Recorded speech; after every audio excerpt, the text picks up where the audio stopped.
Good afternoon, Recon here with Techout, and today I want to talk about something that I've noticed, and that is going to be the performance on the Razr 2025. This is the $699 base model Razr 2025, and the only gripe I have on this phone, and I guess you can't even really call it that, is because it is the base model.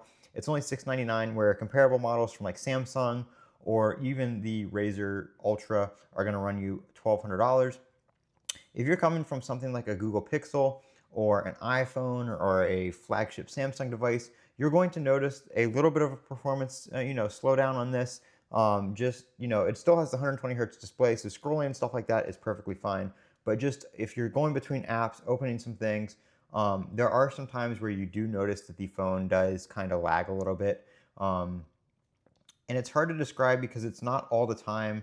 It's not like it's slow. It's just there's some things that it stutters time to time. So, that's just something I guess you have to get used to when you want, something like this, a foldable for a $699 price tag. I'm not saying it's a bad phone. I'm not saying you shouldn't buy it. I'm just saying that, it doesn't have a flagship level processor in there. Again, you're not playing flagship prices, so, you can't really expect that. But this does have the 7400X from MediaTek in here. I did say it wrong in my other video. I said it was a 9400X. There is no 9400X. The 9400 series is a flagship processor that would be something in line with what the Ultra has on the like Snapdragon side, competitor to that or comparable to that. But this is an entry level, lower end processor in here. It still does have the 8 gigs of RAM. You can do up to 12 gigs of virtual memory with the using your storage.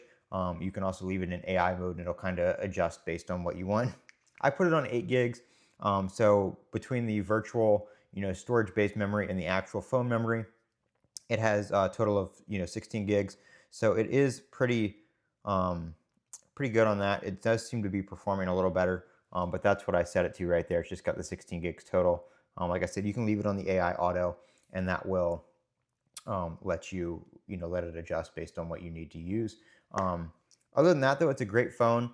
I just want to let you know, if you're looking for performance, if you're looking for a powerhouse, if you're going to be doing any kind of gaming or anything like that, you might want to go up to like either the Razr Plus or the Razr Ultra that do have the higher end Snapdragon processor, rather than the kind of entry level lower end MediaTek processor, just because you're going to need that performance boost. But if you're just doing some social media apps, calling, texting, that kind of stuff, the entry level base model at $699 is still a steal of a deal. I think it's a great phone for the price point if you want to get into a foldable device. I do have the Clicks keyboard coming for it. I did get that free at Best Buy when I got this. So I do have that coming. They had to ship it. They don't have them in stock in stores because it just came out. So it is on the way. It'll be here next week. So I will be reviewing that with this phone, and I think that's going to really change this phone. I think having that external keyboard on this external display will be very, very nice, because if you're doing something, if I open up like X here or something and I want to reply to something, it's kind of hard to, the keyboard for some reason in X doesn't even want to open. It kind of just pops up and goes away, but you'll have that whole screen right there, and then you'll have your physical keyboard, so you'll be able to respond to stuff, reply to text messages and all that kind of stuff without ever having to open your phone. So that is very, very cool. You can read through X right there. It's really nice to do. If you just want to take a quick glance at something, you don't even have to open it up. So pretty cool. I just wanted to go over the performance. If you guys have any questions or anything, let me know down in the comments section below, and I will get back to you as quickly as possible on the Razr 2025. I'm Colin with Techout. Don't forget to comment, rate, subscribe, and as always, have a great day.